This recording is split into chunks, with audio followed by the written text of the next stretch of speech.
Mini vlog 3তে তোমাদেরকে স্বাগত। Merry Christmas to all my friends. শুক্রবারের ভ্লগটা শেয়ার করছি, সবাইকে জানাই শুভ সকাল। বাবিয়ে উঠে পড়েছে, ওকে এখন দুধ সুজি খাইয়ে দিচ্ছি। আর ও এখন পাপার কোলে আছে। আর ওকে খাইয়ে দেওয়ার পর আমরাও একটু মুড়ি চপ মেখে খেয়ে নিলাম। শীতকালে তো সব রকম শসা টসা দিয়ে মুড়ি খেতে ভালোই লাগে। তো ওখানে যখন পাপার কোলে, আমি তার মাঝে স্নান টান করে নিয়েছি, জামা কাপড়ও ধুয়ে দিয়েছি আজকে তাড়াতাড়ি করে। তারপর বেগুন ভাজা করব, একটু ফুলকপি আলু পোস্ত বড়ি ভাজা, আর একটু মাটন এনেছে, মাটন করব। তো আলুগুলো ভেজে নিচ্ছি, মাংসর আলুগুলো, তারপর পোস্তটা করে নেব। আর আজকে অনেক করে রিকোয়েস্ট করলাম তোমাদের দাদাকে যে তুমি একটু আজকে মাংসটা রান্না করো। তো যাই হোক, অনেক কষ্টে সে রাজি হয়েছে।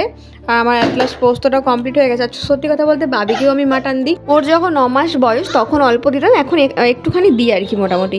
তো এখানে রান্নাবান্না পোস্ত হয়ে গেছে, আদা রসুন বাটা হয়ে গেছে। তোমাদের দাদা এখন মাটনটা রান্না করছে। আর বাবির মাটনটা আমি যেহেতু রান্না করেছি কুকারে করেছি, বড় বড় করে আলু পেঁপে গাজর তারপর বিনস দিয়ে করে নিয়েছি। তো এখন বিকেলবেলা, মানে বিকেল নয় সন্ধ্যেবেলা এখন বেরিয়েছে একটু পার্লারের দিকে যাব।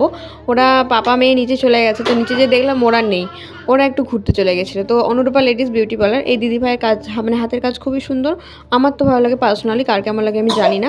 তো আমি খালি আইব্রো করেছি। তো সন্ধ্যেবেলায় এখন, মানে সন্ধ্যেবেলা বলতে এখন রাত্রিবেলা আমাদের সেলিব্রেশন হবে ক্রিসমাস। তো যেহেতু 25 তারিখ বৃষ্টি হয়েছে, সেই জন্য আমাদের ক্রিসমাস সেলিব্রেশন হয়নি, 27 তারিখ সেলিব্রেশন হচ্ছে। ওর বাবা এই যে চকলেট, তারপরে তোমার রিস্ট ওয়াচটা, আর হচ্ছে যে আর একটা কেক দিয়েছে ওকে।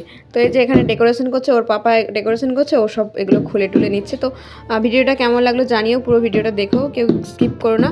আর বাবির কয়েকটা ফটো শেয়ার করলাম, কেমন লাগলো অবশ্যই কিন্তু জানিও। ভালো লাগলে অবশ্যই লাইক কমেন্ট শেয়ার করো এবং সাবস্ক্রাইব করো চ্যানেলটাকে। চলো টাটা, দেখা হচ্ছে নতুন